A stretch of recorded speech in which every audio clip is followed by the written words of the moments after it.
Good morning, guys, and welcome back to the channel. So today I decided to do a review or talk about my experience with the airline I came to Ghana with.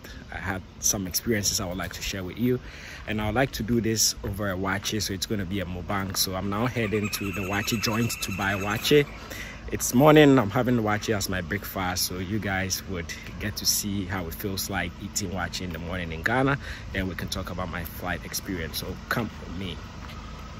So I'm going to buy today's waakye at Auntie Salah Special Food Joint. That's where I'm going to be buying the waakye for today. So it's my first time going to try this waakye, so we'll see if it is good or not.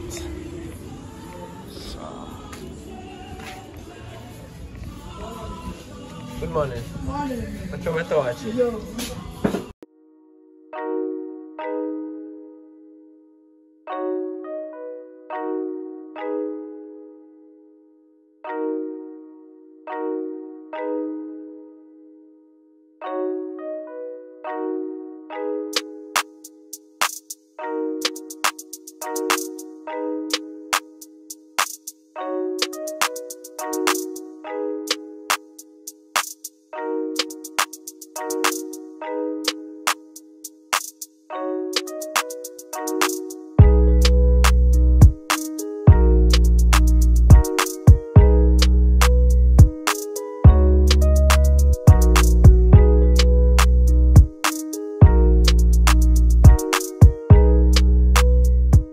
Okay, sure.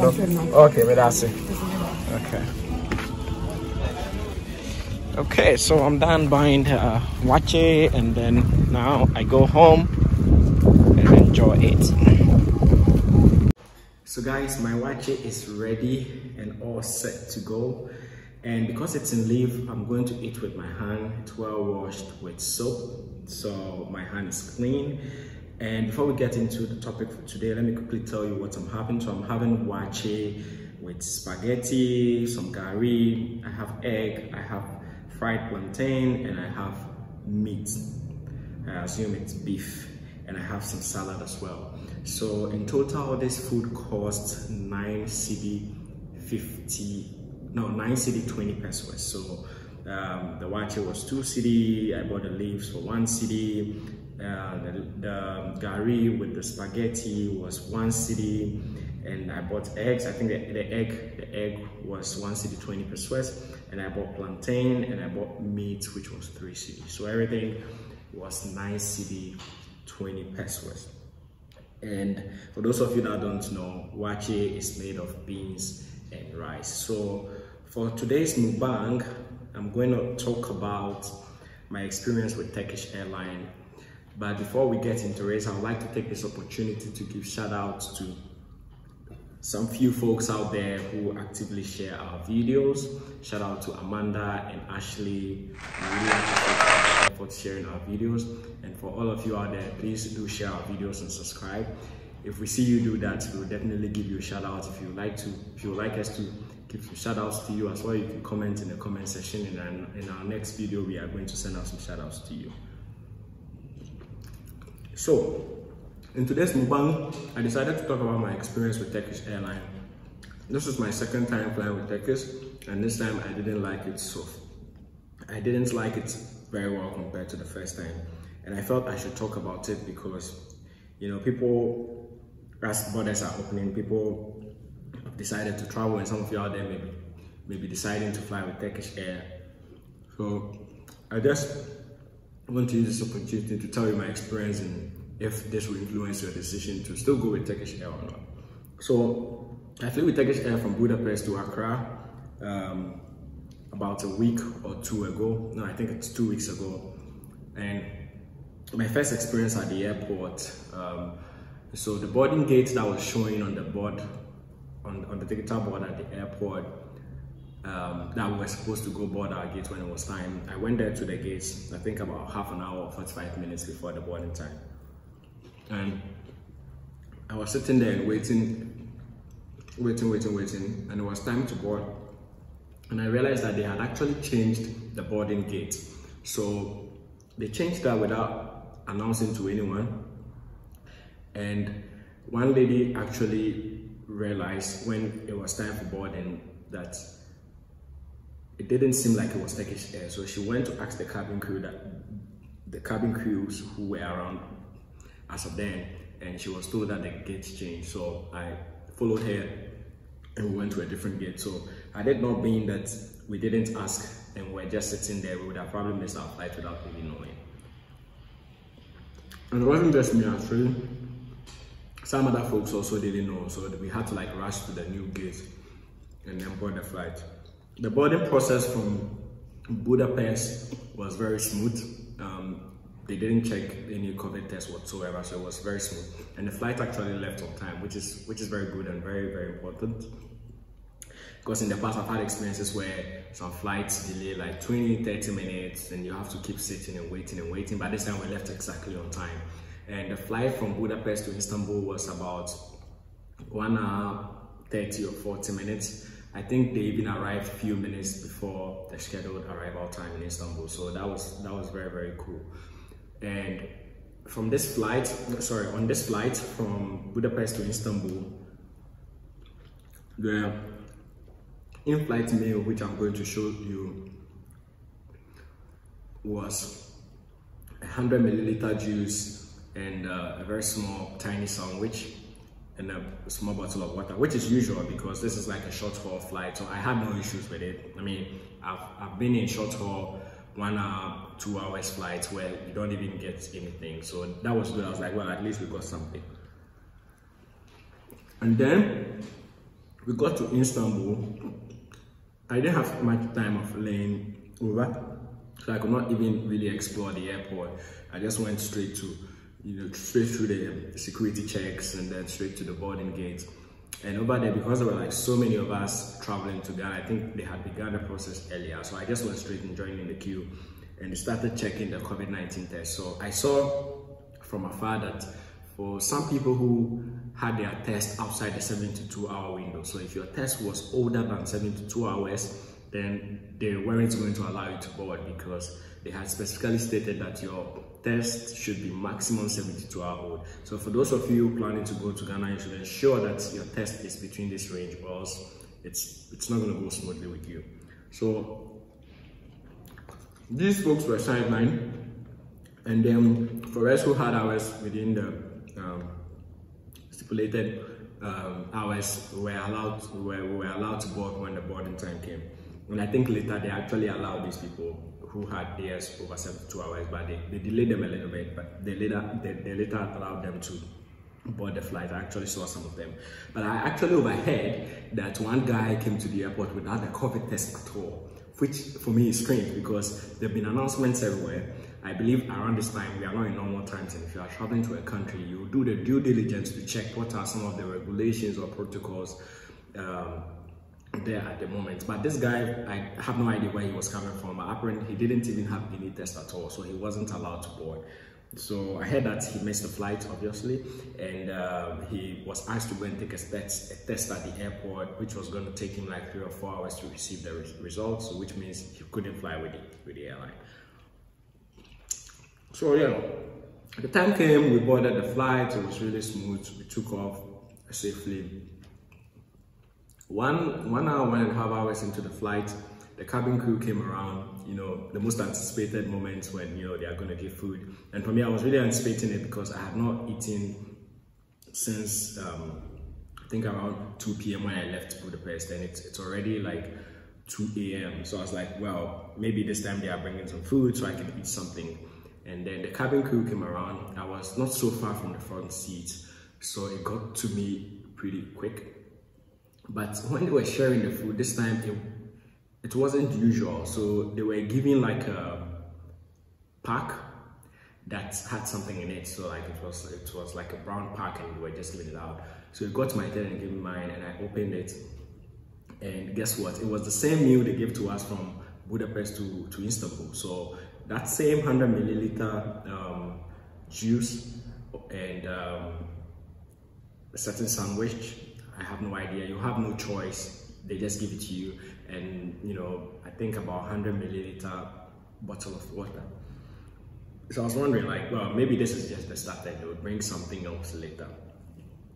So I took it and then started to eat it because I was hungry and I had no choice.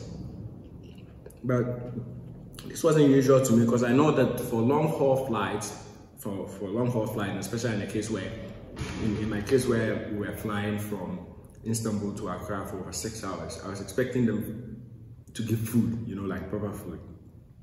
And of course, I don't expect them to give us waakye, right? But the usual in-flight, long-haul in-flight meals, rice with chicken or, you know, fish or whatever. But they gave us this snacks as I saw it. And then I ate mine, and yeah. At the same time, we're keeping the safety protocol. So like, you know, after eating, you have to wear a nose mask. We're only allowed to remove it when you are eating. And one good thing I liked was that they gave us some PPEs. So it was nose mask, hand sanitizer, and something else I forgot. So we had those, which was good. So yeah, they gave us that meal or whatever it was that I actually thought maybe that was a starter. And then I finished eating it. I think everyone else did. Waiting, thinking that another food is going to come. And here we were 2 hours to London and still nothing. So about an hour and a half to London, I saw the cabin crews were coming back again with, you know, those they are, however it's called, if it's a cat or whatever, that usually has food. So they started giving out the same pack again. When I saw them the first time, I thought maybe this time they were going to give like maybe the proper meal or tea or coffee as it's usually done the second time when they come around to like give food. You know, they ask if you want tea or coffee or maybe some drink. If you love wine, they can take some wine.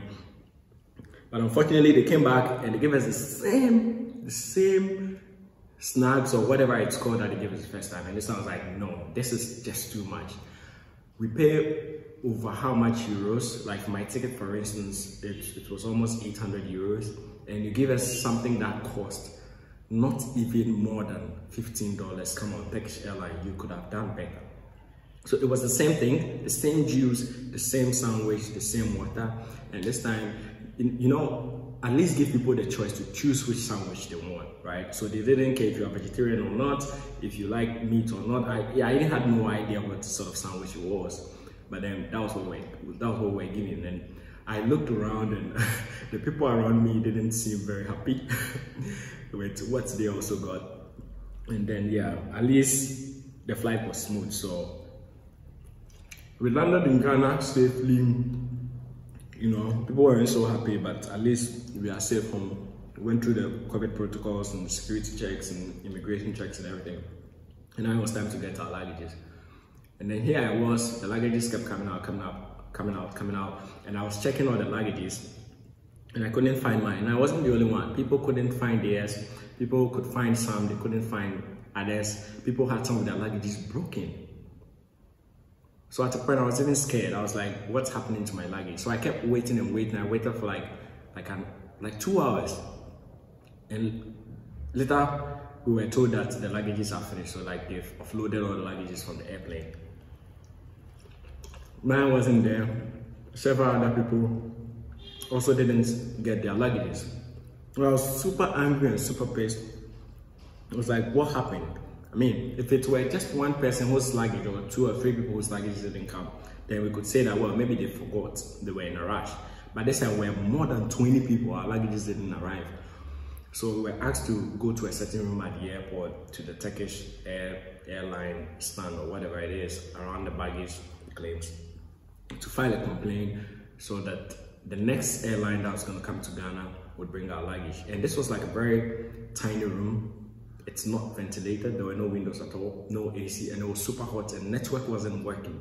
And we're in this queue for hours. The queue was moving really, really, really slow.